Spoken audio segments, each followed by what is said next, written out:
Sir, আমি আপনাকেই phone করতে যাচ্ছিলাম। তোমার আর কতক্ষণ লাগবে? আপনি এটা ধরে নিতে পারেন গন্তব্যে আমরা পৌঁছে গেছি। বলছো লোকের কাছাকাছি দেখতে পাচ্ছ? হ্যাঁ, দেখতে পাচ্ছি তো। Tendering and estimating department.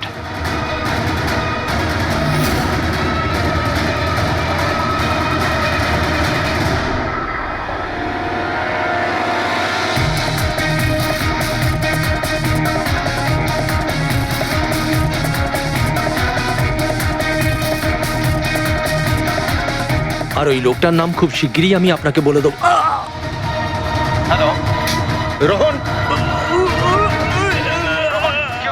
Hello hello Rohan.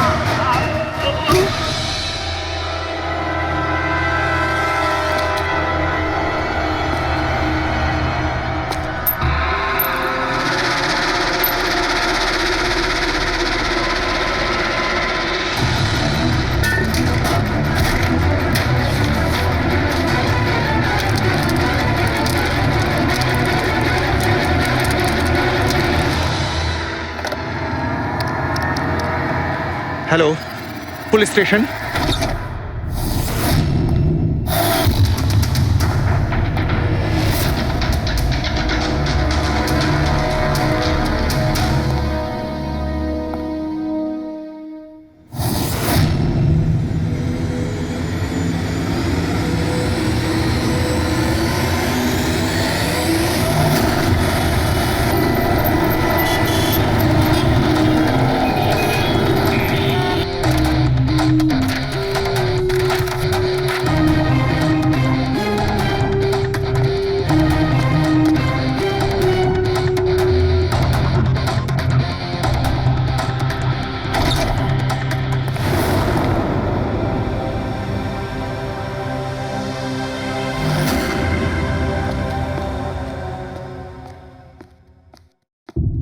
Good afternoon, Dr. Saluke. Good afternoon. Please, sorry, don't mind. আসলে যখনই কোনো নিরপরাধ লোকের খুন দেখি না, তখনই গুড আফটারনুন, গুড মর্নিং এর উপর বিশ্বাসই চলে তাই তো যায়। ডক্টর। ডক্টর কোনো পোক্ত প্রমাণ পেলেন? আপাতত এই ল্যাপটপের চার্জারটা তার, এটা দিয়েই শ্বাসরোধ করা হয়েছে এর। আর এর মৃত্যুর সময় হচ্ছে সকাল 9টা থেকে 9:30টার মধ্যে। আর হ্যাঁ, লাশের পাশে এই মোবাইলটা পাওয়া গেছে।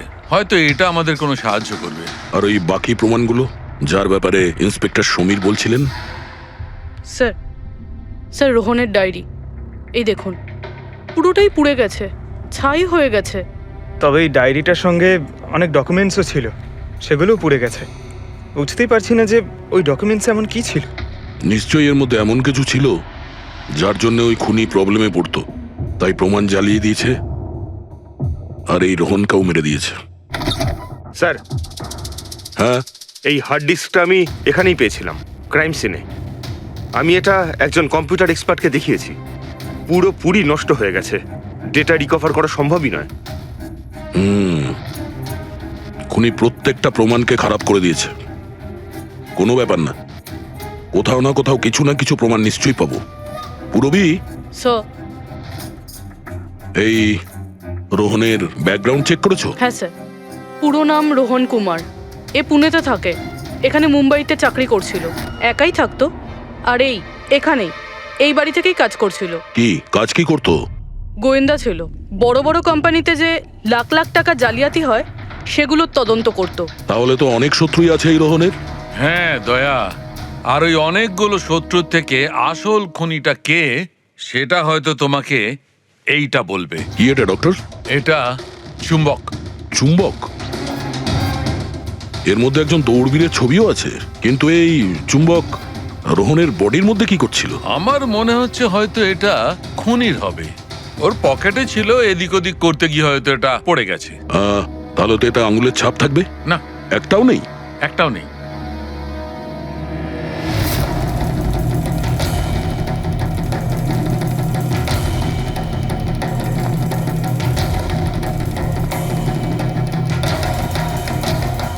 খুনি মনে হয় এখান থেকে এসছে। পুরবি, স্যার। এই রোহন এই মুহূর্তে কার জন্য কাজ করছিল? স্যার, ডিএনডি বিল্ডকম লিমিটেডের জন্য। BND Buildcom limited? এটা তো ইঞ্জিনিয়ারিং আর কনস্ট্রাকশনের 1 নম্বর কোম্পানি শহরের। হ্যাঁ স্যার, এই দেখুন, এই ভাঙা হার্ড ডিস্কটার উপরেও ওই কোম্পানিটারই স্টিকার লাগানো রয়েছে। আর মারা যাওয়ার ঠিক আগে এই রোহন এই কোম্পানির সিইও মিস্টার হিতেশের সাথে ভিডিও কলে ছিল। আর স্যার এই লোকাল পুলিশ স্টেশনেই হিতেশি কমপ্লেন করেছিল।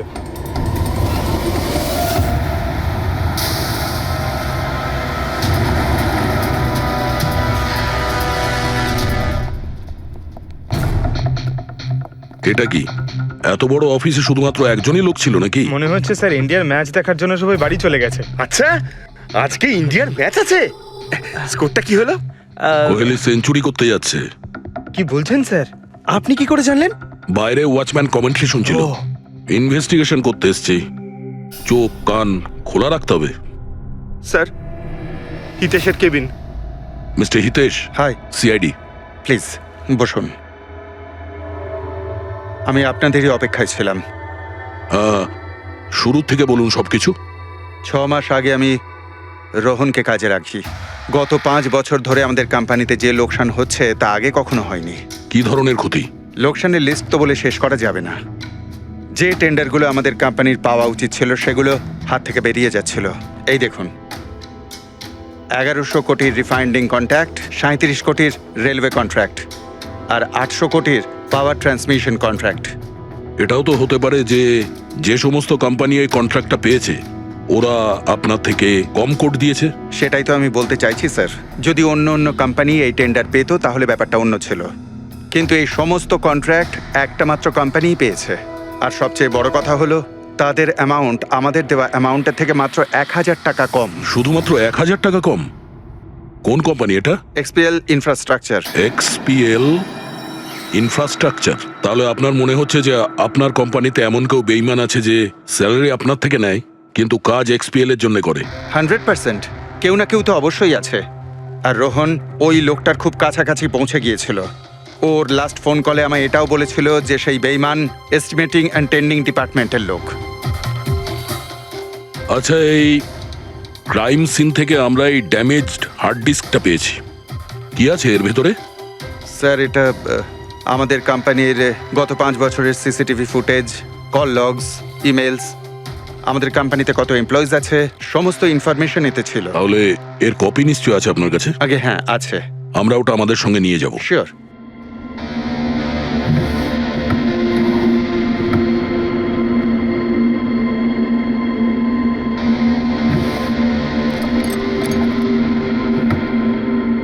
হয়তো হার্ড ডিস্কটা চুরি হয়ে গেছে। আমি এখানেই রেখেছিলাম হার্ড ডিস্কটা। কি? আপনার কেবিনের ভেতর থেকে কোনো জিনিস কি করে চুরি হয়? হয়তো আমার অনুপস্থিতিতে কেউ এসেছিল আর এখান থেকে। কিন্তু আপনার অফিসে সিসিটিভি ক্যামেরা লাগানো নেই কেন? কখনো দরকারই পড়েনি স্যার। প্রয়োজন বলে আসে না, এখন পড়লো তো প্রয়োজন। Sorry sir. আর হ্যাঁ মিস্টার হিতেশ, আপনার কোম্পানিতে যত এস্টিমেটিং আর টেন্ডারিং ডিপার্টমেন্ট আছে, যত লোক আছে, আমরা তাদের সঙ্গে কথা বলবো। স্যার, আজকে ওই ডিপার্টমেন্টের কোনো এমপ্লয়ি কাজে আসেনি। কেন? সবাইকে ছুটিতে গেছে? আসলে ওরা প্রত্যেকেই ম্যারাথন রেসে পার্টিসিপেট করতে গেছে, যেটা সকাল 7টা থেকে 11টার মধ্যে হবে। কি? সবাই ওই ম্যারাথন রেসে দৌড়তে গেছে? হঠাৎ করে সবাই এরকম রানার হওয়ার স্বপ্ন দেখছে কেন? আসলে আমাদের কোম্পানি এই ম্যারাথন রেসটা স্পন্সর করছে, তাই আমাদের এমপ্লয়ীদের এটা বাধ্যতামূলক ছিল ওখানে পার্টিসিপেট করা। শুধু তারাই পারবে না যাদের হাঁটুতে বা অন্য কোনো সমস্যা আছে। তো আপনারও সমস্যা আছে হাঁটুতে? হ্যাঁ। আচ্ছা আচ্ছা, এই ডিপার্টমেন্টে কতজন কাজ করে? 10 জন। আর এই 10 জনই ম্যারাথন রেসে গেছে? হ্যাঁ স্যার, যদি কেউ না যেত আমি অবশ্যই জানতে পারতাম স্যার। স্যার, হুম, যদি পুরো ডিপার্টমেন্টের সবাই ম্যারাথনে দৌড়চ্ছিল যখন রোহনের খুন হয়েছিল, তাহলে খুনটা করলো কে? হতে পারে ওই কন্ট্রাক্ট কিলার। 1 মিনিট। মিস্টার হিতেশ, আপনার কাছে এই ম্যারাথন রেসের কোনো ব্রোশিয়া, কোনো লেটার আছে? ইয়েস স্যার, আমি আনছি। কি হলো স্যার? চুম্বকে ওই দৌড়ানোর লোকটা, ম্যারাথন রেস, এক্ষুনি জানতে পারবো। এই নিন sir. Thank you. You are welcome sir. হুম। দেখেছো, এটাই হলো ওই চুম্বকের রহস্য। যেটা ক্রাইম সিনে পাওয়া গেছে সেটা ম্যারাথন রেসে। মানে স্যার, ও ম্যারাথন রেসে দৌড়চ্ছিল, রোহনকে খুন করার জন্য ও রেস ছেড়ে দিয়ে ওর বাড়ি চলে যায়। মনে তো হচ্ছে এইরকমই। স্যার, এই বিপ ম্যাগনেট জার্সির ওপর লাগানো হয়। সঞ্জু স্যারকে একটু বুঝিয়ে দাও। দেখুন স্যার, এই ম্যাগনেটটাকে এখানে এইভাবে লাগিয়ে দিতে হবে। সেম এরকমই আরেকটা নেওয়ার পরে জার্সির ভেতর থেকে আমরা নিয়ে নেব, আর এটাকে আমরা এইভাবে লাগিয়ে দেবো। সেম আরেকটা এইভাবে নিয়ে এটাকে নিয়ে আমরা এইভাবে লাগিয়ে দেবো, আর এটা এইভাবে লক হয়ে যায়। আগে আমরা সেফটি পিন ইউজ করতাম, কিন্তু দু একবার রানার্সদের চোট লেগেছিল, তাই আমরা এই ম্যাগনেট টেকনিকটার ব্যবহার করছি। এই ম্যাগনেট আর রেসিং হুইপ আপনি সব প্রতিযোগীকেই দিয়েছিলেন? ইয়ে স্যার, সবাইকে জানিয়ে দেওয়া হয়েছিল, বলাও হয়েছিল রেস শেষ হয়ে যাওয়ার পরে সব ম্যাগনেটগুলোকে ফেরত দিয়ে দিতে। তাহলে কারা কারা এই ম্যাগনেট ফিরিয়ে দেয়নি? স্যার, অনেকেই দেয়নি, কেউ ফেলে দিয়েছিল, কেউ বা হারিয়ে ফেলেছিল, আর এক একজনের দায়িত্বও ছিল না যে জিনিসটাকে ফেরত দিতে হবে। একটা কথা তো শিওর, কেউ রেস মাঝপথে ছেড়ে দিয়েছিল, গিয়ে খুন করে আবার ফিরে এসেছে। কিন্তু স্যার, রেস তো অনেক লোকেই মাঝখানেই ছেড়ে দিয়েছিল, কিন্তু এটা কি করে জানা যাবে যে তাদের মধ্যে রোহনকে কে মেরেছে? ওই 10 জনের মধ্যেই কেউ হবে যারা ক্যান্টিন ডিপার্টমেন্ট আর এস্টিমেটিং ডিপার্টমেন্টে কাজ করছিল। কিন্তু স্যার, ওই 10 জনের মধ্যে রেস মাঝপথ থেকে ছেড়ে দিয়েছিল, এটা কিভাবে জানতে পারবো? জানা যেতে পারে স্যার। কি করে? স্যার, আমরা প্রত্যেকটা প্রতিযোগীর মাথায় গোপ্রো ক্যামেরা লাগিয়েছিলাম, আর সেটা থেকে জানা যেতে পারে কে মাঝপথে ছেড়ে দিয়েছিল। ওয়ান্ডারফুল।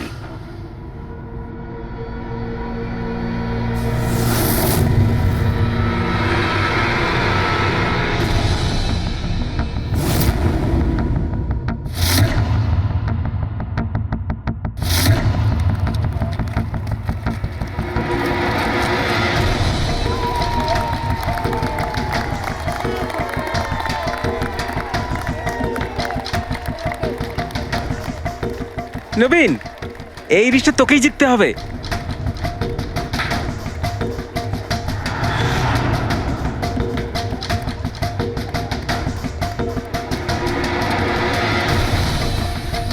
রান।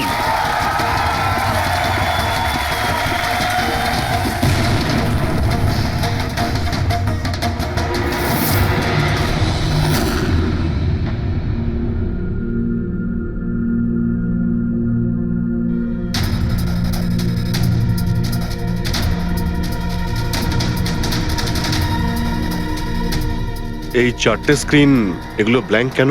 জানি না স্যার, আমরা তো সব ক্যামেরা চালু করে এদের দিয়েছিলাম। হয়তো ভুল করে এই 4 জন ক্যামেরা অফ করে ফেলেছিল। ভুল করে করেছে নাকি ইচ্ছে করে?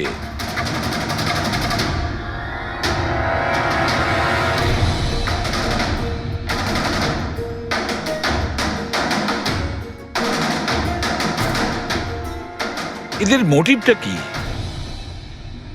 বুঝে উঠতে পারছি না। এরা কি করতে চাইছিল? কি কুনাল, একটা ক্যামেরা ভাঙা, একটা ক্যামেরায় মাটি লেগে আছে, এই 4টে ক্যামেরা ব্ল্যাঙ্ক, সেটা কেন? জানি না স্যার। ওইসব জানি নাটা নিয়ে বললে হবে না। এই সব কটা ক্যামেরা 10-এ 10 আমার চাই। স্যার, এই 3টে ক্যামেরা একদম ঠিক ছিল স্যার। এমপ্লয় 1, এমপ্লয় 2 আর এমপ্লয় 3। তার মানে এই 3টে ক্যামেরায় কোনো টেকনিক্যাল প্রবলেম ছিল না। কেউ ইচ্ছে করে ক্যামেরাগুলো বন্ধ করেছিল বা ভুল করেও করে থাকতে পারে, কিন্তু বলা যায় না। কিন্তু স্যার, এই 4টে ক্যামেরারই ফুটেজ একদম ঠিকঠাক স্যার। এমপ্লয়ি 4, 5, 6, 7। তাহলে এবার যাই প্রবলেম ক্যামেরাতে। সবার আগে প্রবলেম ক্যামেরা ছিল এই নবীনের, যার লেন্স ক্র্যাক হয়ে গেছিল। হতে পারে দৌড়তে দৌড়তে পড়ে গেছিল।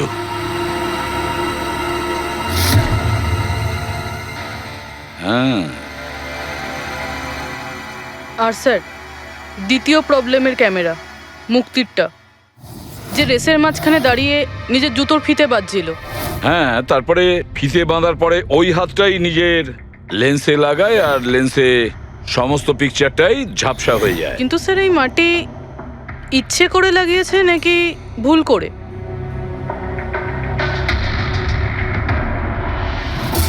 আরে 10টা লোকের তো 10টা গোপ্রো ক্যামেরা থাকা উচিত, এখানে তো দেখছি 9টা। গৌরবের ক্যামেরাটা কি হলো, সেটা কোথায়? স্যার ওই ক্যামেরাটা হারিয়ে গেছে, গৌরব ওটা ফেরত দেয়নি। তাহলে স্যার এই গৌরবই খুনি, ওকে ধরে ফেলা উচিত। না পঙ্কজ, এইভাবে হয় না। হতে পারে গৌরব ক্যামেরাটা ফেরত দিতে ভুলে গেছে। আমাদের এটা ভাবতে হবে যে খুনি এই সময়টাই কেন বেছে নিল ম্যারাথন রেসের টাইমে খুন করার জন্য। ও তো চাইলে যে কোনো সময় খুন করতে পারতো, যে কোনো জায়গায় পারতো। হ্যাঁ, অ্যালিবাইয়ের জন্য স্যার, যাতে ধরা পড়লে খুনি বলতে পারে যে রোহনকে খুনের সময় ও তো ম্যারাথনে পার্টিসিপেট করেছিল। হ্যাঁ, সেই জন্য ও রেসেও পার্টিসিপেট করেছিল আর রেস কমপ্লিট করেছিল। তার মানে স্যার রেসকে মাঝখান থেকে ছেড়ে ও চলে গেছিল, তারপরে গিয়ে খুন করলো, আর খুন করার পরে এসে রেস আবার শেষ করলো। এক্স্যাক্টলি। কিন্তু স্যার এই ফুটেজ থেকে কিভাবে জানতে পারবো কে রেস ছেড়ে চলে গেছে, খুন করেছে, আবার রেস জয়েন করেছে? স্যার এই ব্যাপারটা আপনি টাইমিং চিপ থেকে জানতে পারবেন। টাইমিং চিপটা আবার কি? আজকাল ম্যারাথন রেসে বিজেতা কে জানার জন্য RFIDর ব্যবহার করা হয়। RFID মানে রেডিও ফ্রিকোয়েন্সি আইডেন্টিফিকেশন। আগে হ্যাঁ, ও, এই টেকনিক থেকে একটা জিনিস জানা যেতে পারে যে একজন রানারের প্রত্যেকটা ল্যাব কমপ্লিট করতে কত সময় লেগেছে। RFID, radio frequency identification. Sir এটাই হলো চিপ, আর এটা রেসের ম্যাট, আর এটাই RFID টেকনিকে চলে। দেখুন স্যার। ও, তার মানে রেস শুরু হতেই যখন কোনো রানার এটা ক্রস করে তখন এর টাইমিংটা ওই মুহূর্তে শুরু হয়ে যায়। একদম স্যার, অফিসের কার্ডের মতন স্যার। ঠিক আছে, এটা তো বুঝতে পারলাম, কিন্তু এটা কি জানতে পারা যাবে যে কেউ রেস মাঝপথে ছেড়ে দেয় আর পরে আবার এসে জয়েন করে? এরও উপায় আছে স্যার। স্যার এই ম্যারাথন রেস 31 কিলোমিটারের হয়। এতে 4টে ভাগ, প্রথমটা 5, দ্বিতীয়টা 10, তৃতীয় 15, চতুর্থ 20। চতুর্থ পর্যায় থেকে ফিনিশিং লাইনের দূরত্ব কম করে 1 কিলোমিটার স্যার। তার মানে সব মিলিয়ে 6টা প্যাড, স্টার্টিং লাইনের প্রথম প্যাড আর ফিনিশিং লাইনের 6 নম্বর প্যাড, মাঝখানে 4টে থাকছে, 4টে ধাপ, 4টে প্যাড। যখন কোনো প্রতিযোগীর পা ওই প্যাডের মধ্যে পড়ে তখন আমরা বুঝতে পারি ওই রানার কত টাইমটা নিয়েছে।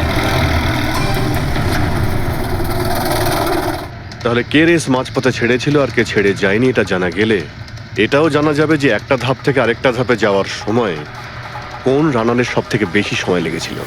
সবকটারই টাইমিংটা চেক করতে হবে। জানা তো যাবে সে কে যে মাঝপথে রেস ছেড়ে আবার জয়েন করেছে। পুরবি,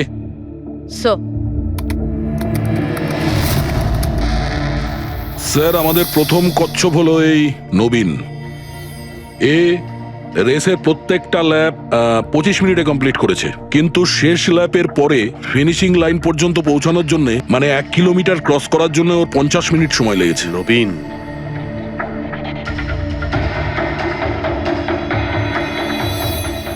আর স্যার এই মুক্তি, এর টাইম তো রেকর্ডই হয়নি। 15 থেকে 20 কিলোমিটারের মাঝের ধাপ। তাহলে এ হলো দ্বিতীয় সাসপেক্ট।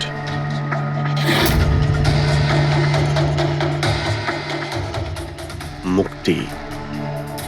আর এবার এই গৌরব, এ তো 15 কিলোমিটারের ধাপই বের হতে পারেনি। তাহলে এই হলো আমাদের তৃতীয় সাসপেক্ট। স্যার বাকি সবার টাইমিং তো মোটামুটি ঠিকঠাকই আছে।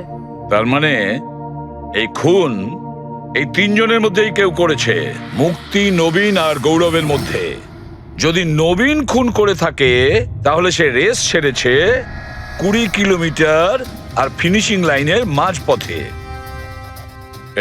পঙ্কজ, বাইক নিয়ে যাও, এবার স্পিডে যাবে ওই রুটেই। আর খেয়াল করো যেখানে ওই 3 জন যেখানে রেস ছেড়েছে সেখান থেকে রোহনের বাড়ি কতটা দূরে আর কত সময় লাগবে।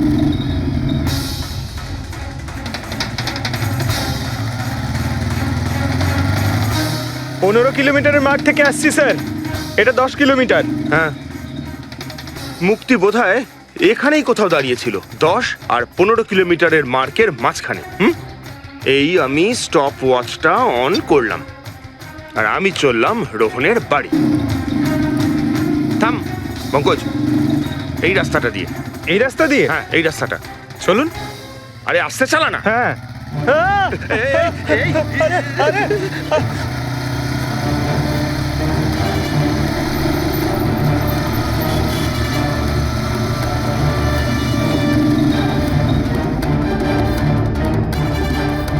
এই দেখুন রোহনের বাড়ি। মুক্তি নিশ্চয়ই রোহনের ঘরে পিছনের জানলা দিয়ে ঢুকেছিল।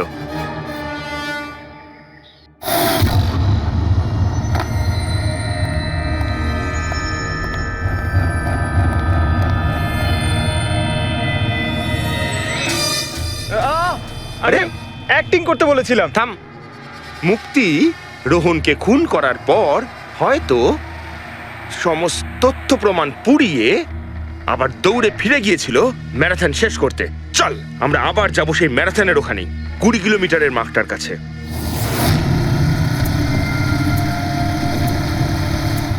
স্টপ ওয়াচের টাইম দেখে নিন স্যার। 26 মিনিট।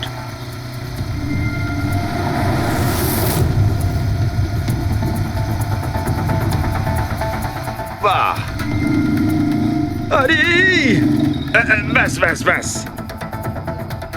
এবার মুক্তি পৌঁছলো 20 কিলোমিটারের মার্কে পাক্কা 30 মিনিট পরে। আর তারপর এখান থেকেই হয়তো ও রেসটা শেষ করেছিল।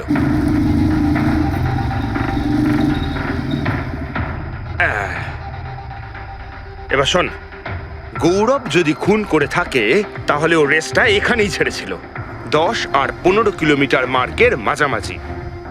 এই আমি স্টপ ওয়াচ অন করলাম। এবার যাব আমরা রোহনের বাড়ি। চলো। চল।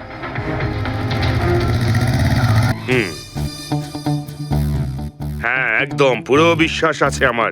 Excuse me. এই ছাড় ছাড় ছাড় ছাড়। আরে আরে আরে মরে যাবো তো। চল।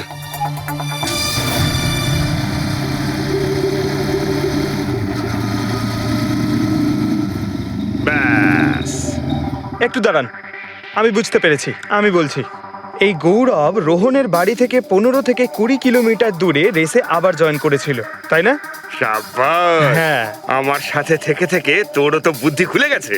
আর এই সব কিছু করতে গৌরবের টাইম লেগেছিল পুরো 27 মিনিট। এবার দেখা যাক নবীনের কত লেগেছিল। এবার যদি নবীন খুন করে থাকে তাহলে ও নিশ্চয়ই এখান থেকে গেছিল যেখানে ও পড়ে গেছিল। এই আমি স্টপ ওয়াচ অন করলাম। এবার যাওয়া যাক রোহনের বাড়ি। চল চলুন স্যার। ওকে পঙ্কজ, 3 জন রোহনের সাথে এরকমই কিছু করেছিল। ব্যাস। রোহনকে খুন করে নবীন এইখানে এসে পৌঁছেছিল ফিনিশিং লাইনের সামনে, যেখানে ও ক্যামেরাটা দ্বিতীয়বারের জন্য সরিয়েছিল। আর এই সব কিছু করতে ওর লেগেছিল হয়তো 48 মিনিট। স্যার, হ্যাঁ জানতে পেরেছি 3 জনের কত সময় লেগেছিল। আচ্ছা, তাহলে বলো মুক্তির কত সময় লেগেছিল? মুক্তির লেগেছিল 30 মিনিট। আর টাইমিং চিপ অনুযায়ী 39 মিনিট লেট ছিল। আর গৌরব? গৌরবের 27 মিনিট। আরও ম্যারাথন রেস থেকে নিখোঁজ ছিল 24 মিনিটের জন্য। নবীনের লেগেছিল 48 মিনিট রোহনের বাড়ি গিয়ে ওকে খুন করে ফিরে আসতে। আর টাইমিং চিপ অনুযায়ী এই নবীন 50 মিনিট লেট ছিল। হ্যাঁ, আমাদের খুনি এই 3 জনের মধ্যেই কেউ হবে, নবীন, গৌরব আর মুক্তির মধ্যে। মিস্টার নবীন, একটা কথা বলুন। এই রেসে আপনি প্রত্যেকটা ল্যাপ 25 মিনিটে কমপ্লিট করেছেন, কিন্তু ফিনিশিং লাইনের আগে ওই 1 কিলোমিটার যেতে আপনার 50 মিনিট সময় লেগেছিল কেন? স্যার, ওই 20 কিলোমিটার পুরো করার পর আমি নিচে পড়ে গেছিলাম। আর স্যার, ওই আমার পায়ে চোট লেগেছিল আর ক্যামেরাটাও ভেঙে যায়। স্যার, লাস্টের 1 কিলোমিটার আমি কতটা কষ্টে পুরো করেছি স্যার আমিই জানি সেটা। এই আঘাতটা কোথায় লেগেছে আপনার? স্যার, এইখানে দেখুন স্যার। পট্টিটা খোলো। হ্যাঁ, এইটা।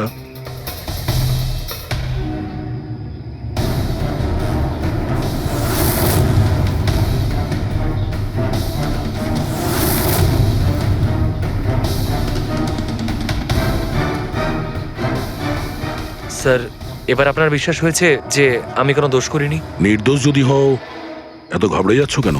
ঘাম হচ্ছে, অনেকটা নার্ভাস লাগছো তুমি, হ্যাঁ? মাটি কেন লাগিয়েছিলে ক্যামেরাতে? জানি না, ভুল করে লেগে গিয়েছিল। ভুল করে? 15 থেকে 20 কিলোমিটার ধাপও ভুল করে ছেড়ে দিয়েছিলে নাকি? আমি তো কোনো ধাপই ছাড়িনি, সমস্ত ধাপই পুরো করেছি। কিন্তু টাইমিং চিপ তো অন্য গল্প বলছে। টাইমিং চিপ খারাপও তো হতে পারে।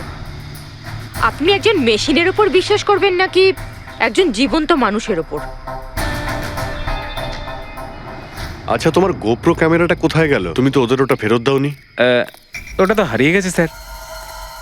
হারিয়ে গেছে? কি করে হারিয়ে গেল ভাই? জানি না স্যার, ওই রেসের মাঝখানে হঠাৎ করে দেখলাম ক্যামেরাটা ছিলই না, জানি না কোথায় পড়ে গেছে। আচ্ছা, আর ওই 15 কিলোমিটারের ধাপটাও কি হারিয়ে গিয়েছিল?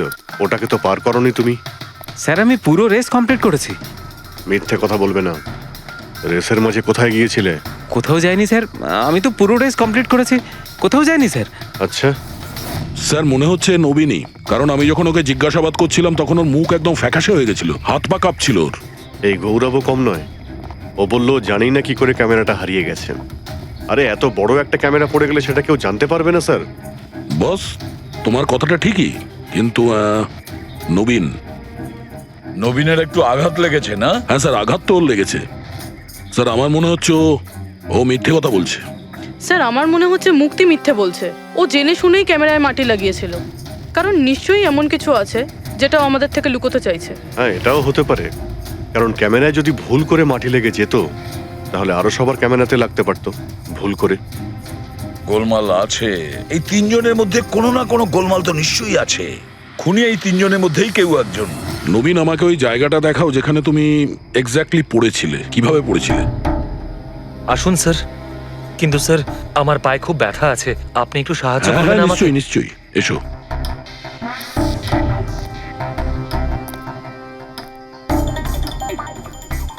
স্যার আমি এখনো বলছি আপনাকে, আপনি নিজের টাইম ওয়েস্ট করছেন। এমনটা যেন না হয় যে আসল খুনিই পালিয়ে যায়। সিআইডির হাত থেকে আজ পর্যন্ত কোনো খুনি না বেরিয়েছে না বেরোতে পারবে। নিশ্চিন্ত থাকো। হ্যাঁ স্যার ওই যে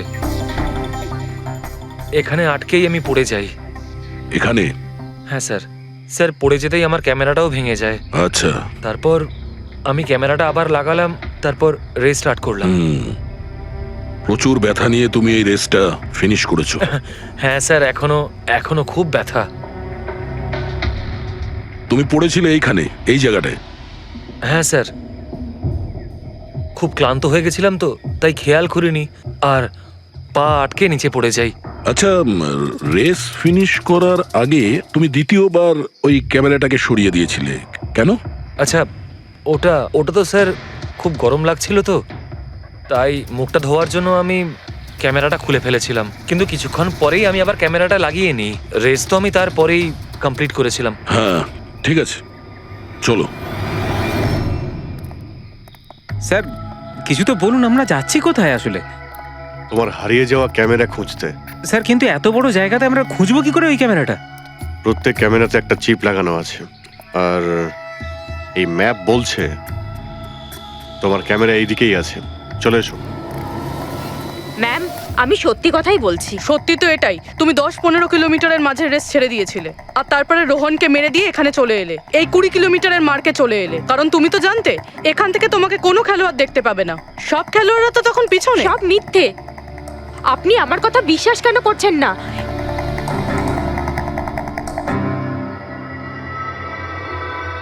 কি কি খুঁজছো? আমি কিছুতে না। কিছু আছে ওখানে? না, কিছু না। আচ্ছা, ওই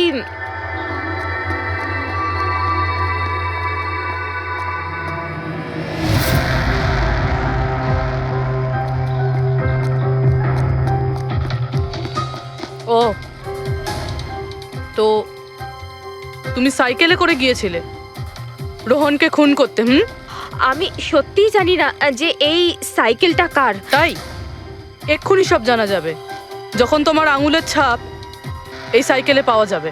হ্যাঁ ম্যাম প্লিজ। হ্যাঁ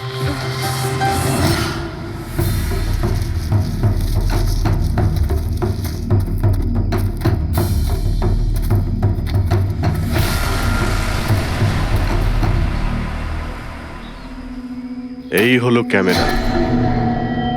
এটাকে পুরো ভেঙে ফেলেছো? হ্যাঁ, আমি ভাঙিনি স্যার। দুটো ক্যামেরা।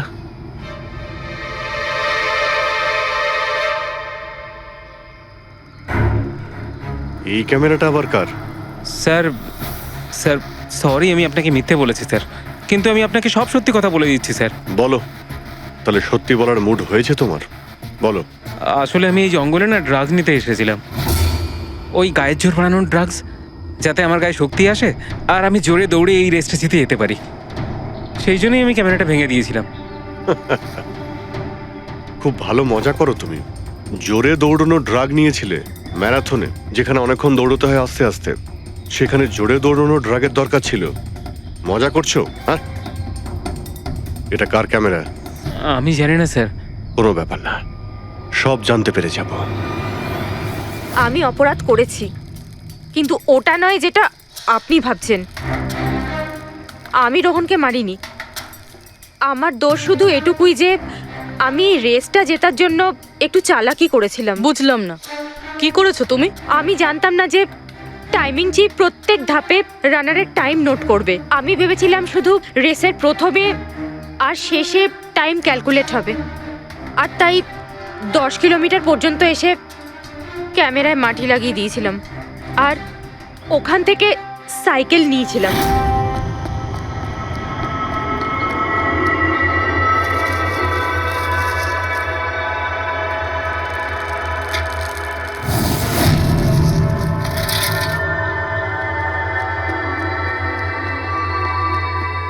কিন্তু রেস শেষ হতেই সিআইডি ওখানে চলে এলো, আর আমি ওখান থেকে সাইকেলটা সরানোর সুযোগই পাইনি। এত কিছু করেছো শুধু একটা রেস জেতার জন্য? আসলে অফিসে বেট ধরা হয়েছিল যে আমাদের ডিপার্টমেন্টে যে রেসটা জিতবে তাকে সবাই কন্ট্রিবিউট করে 5 লাখ টাকা দেবে। আমার টাকার খুব দরকার ছিল, তাই আমি। এটা দীপ্তির ক্যামেরা। এই দুটো ক্যামেরা তোমরা কেন ভেঙেছিলে? স্যার আসলে আমরা এই রেসে এসেছিলাম যাতে একে অপরের সাথে সময় কাটাতে পারি, কিন্তু তারপরে খেয়াল হলো যে আমাদের প্রেমের কথাবার্তা সব ওই গোপ্রোতে রেকর্ড হচ্ছে স্যার। কখন থেকে ফলো করছে। শোন না, তোকে খুব সুন্দর লাগছে। দাঁত ছাড়ো তো। কি হলো? গোপ্রোতে সব রেকর্ড হচ্ছে। ও গড, এখন কি করব? একটা কাজ করা যাক, চল আমার সঙ্গে। হ্যাঁ,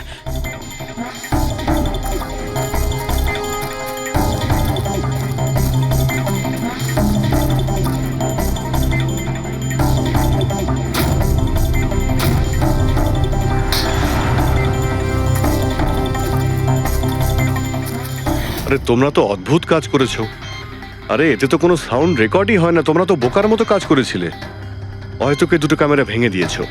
কি স্যার, এতে কিছু রেকর্ড হয়নি? স্যার নবীন তো আমাকে ওই জায়গাটা দেখিয়েছে যেখানে ও পড়েছিল, কিন্তু কেন জানি না আমার মনে হচ্ছে যে ও মিথ্যে কথাই বলছে। আরে মুক্তি, স্যার মুক্তি বলেছে যে ও সাইকেলের ব্যবহার করেছে রেস জেতার জন্য। স্যার হতে পারে ও মিথ্যে কথা বলছে, আর রোহনকে খুন ওই করেছে। আর গৌরব আর দীপ্তি, ওদের লাভ স্টোরির কি হলো? কতটা সত্যি? হ্যাঁ, ওরা সত্যি কথাই বলছে। ফোন রেকর্ডে দেখাচ্ছে দীপ্তি আর গৌরব প্রতিদিন 3-4 ঘন্টা করে নিজেদের মধ্যে কথা বলতো স্যার। একটা কাজ করি, আমরা আবার ম্যারাথন রেসের ফিনিশিং ভিডিওটা দেখি।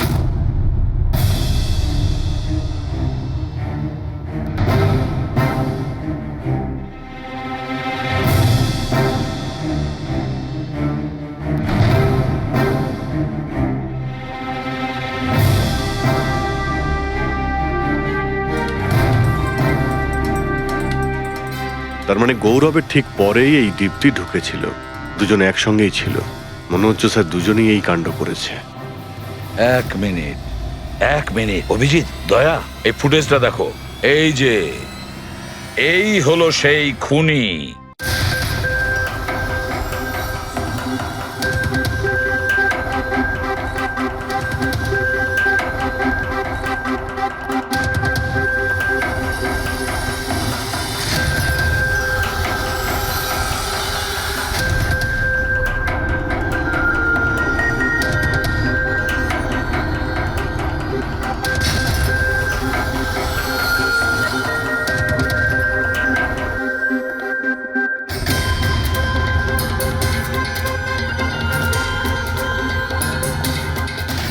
স্যার আমাদের এখানে কেন ডাকা হয়েছে? খুনির নাম বলবার জন্য। স্যার সত্যি খুনি ধরা পড়েছে? তাহলে তাহলে বলুন না স্যার, কে খুনি? আরে বলবো, একটু ধৈর্য ধরো। মুক্তি, 5 লাখ টাকার জন্য তুমি বেইমানি করেছো, 5 লাখ টাকার জন্য। আর গৌরব, তুমি তুমি তো তোমার ভালোবাসা লুকোনোর জন্য বেইমানি করেছো। আর নবীন, তুমি চলো তোমাকে আবার দেখাচ্ছি, রেসের একটা পাওয়ার দেখাচ্ছি। খুব ভালো করে দেখো আর বলো কোথায় ভুল আছে, বলো।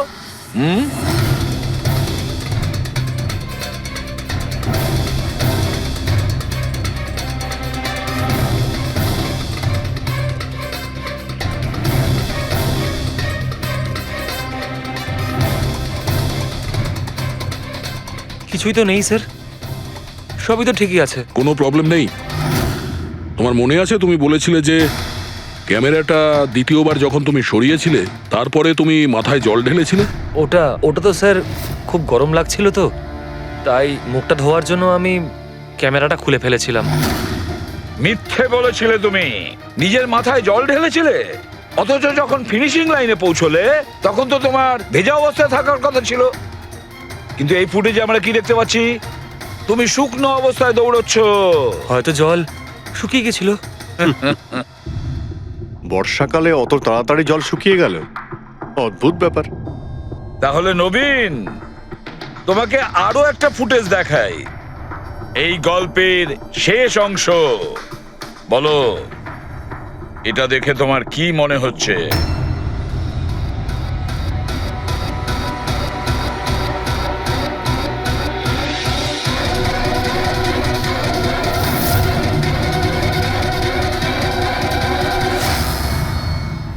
কি নবীন, এই ফুটেজে তোমার মুখটা কেমন চেঞ্জ লাগছে না?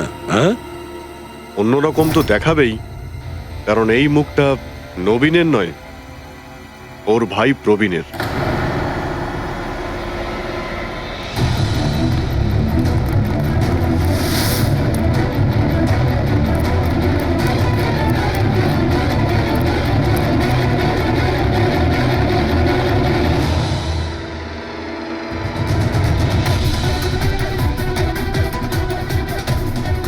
খুব বড় প্ল্যান বানিয়েছিলে তুমি, দারুণ মাথা খাটিয়েছিলে তুমি। প্রথমে 3টে এমপ্লয়ির ক্যামেরা বন্ধ করে দিয়েছিলে,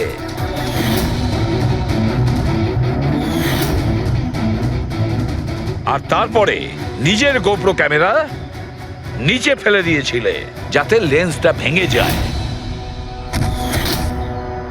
আর তারপর নবীন নিজের ক্যামেরাটাকে খুলে পরিয়ে দিল নিজের ভাইকে, মানে প্রবীণকে।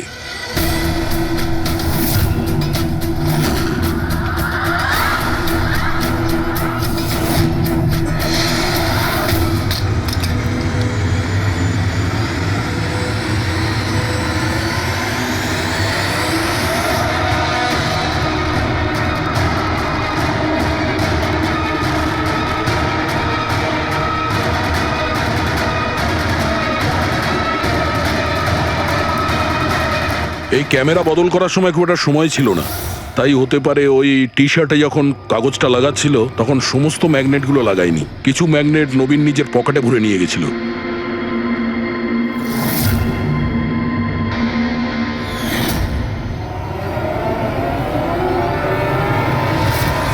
নবীন রেস ছেড়ে বেরিয়ে যায় রেইনকোট পরে, আর পৌঁছে যায় রোহনকে খুন করার জন্য। কিন্তু ও কি করে জানবে যে রোহনকে মারার সময় ম্যারাথন রেসের ওই ম্যাগনেটই ওকে ফাঁসিয়ে দেবে?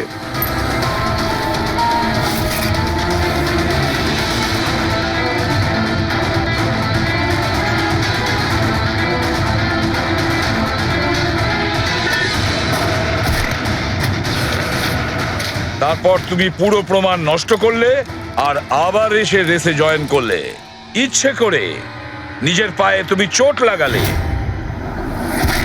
যাতে আমরা বিশ্বাস করি যে আঘাতটা সত্যি। আর তারপরে তুমি রেসটা ফিনিশ করো। তাহলে বলো। হ্যাঁ স্যার, আমি খুন করেছি রোহনকে। একদম একদম পারফেক্ট প্ল্যান ছিল। কিন্তু আমি কি করে জানবো যে আপনারা আমার থেকেও অনেক বুদ্ধিমান? প্রত্যেক অপরাধী এই ভুলটাই করে, কারণ তার মনে হয় যে সে আইনের চোখে ফাঁকি দিয়ে দেবে। এবারে বলো, ওকে কেন খুন করলে? তাড়াতাড়ি বলো। বিএনডি বিল্ডকনে হওয়া প্রত্যেকটা গন্ডগোলের পেছনে আমিই ছিলাম। আমার জন্যই প্রত্যেকটা টেন্ডার কোম্পানির হাতছাড়া হলো। আর আমি যদি রোহনকে না মারতাম তাহলে ও আমার সমস্ত রহস্য খুলে দিত। তাই আমি লজ্জা লাগার কথা তোমার। যে থালায় খেয়েছো ওই থালায় ফুটো করেছো। আর সেই পাপ লুকোনোর জন্য তুমি রোহনকে খুন করে দিয়েছো। আইন তোমাকে কঠোরতম শাস্তি দেবে। আশা করি ততদিনে ফাঁসির অর্ডার এসে যাবে। নিয়ে যাও এদের।